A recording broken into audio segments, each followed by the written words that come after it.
श्रावणाच्या पावसाने जशी सगळी सृष्टी पुन्हा नव्याने हिरवीगार होते ना, अगदी तसंच आज या पहिल्या गुरुवारी स्वामींची कृपा तुझ्या आयुष्यातले सगळे सुकलेले रस्ते पुन्हा उजळून टाकणार आहे.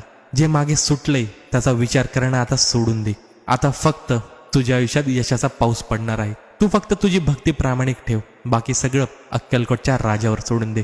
आज श्रावणातल्या पहिल्या दिवशी हा व्हिडिओ प्रत्येक स्वामी भक्तांपर्यंत पोहोचलाच पाहिजे. आणि आपल्या थॉट्स बाय निखिल या अकाउंटला फॉलो करून कमेंटमध्ये लिहून तर बघ, श्री स्वामी समर्थ.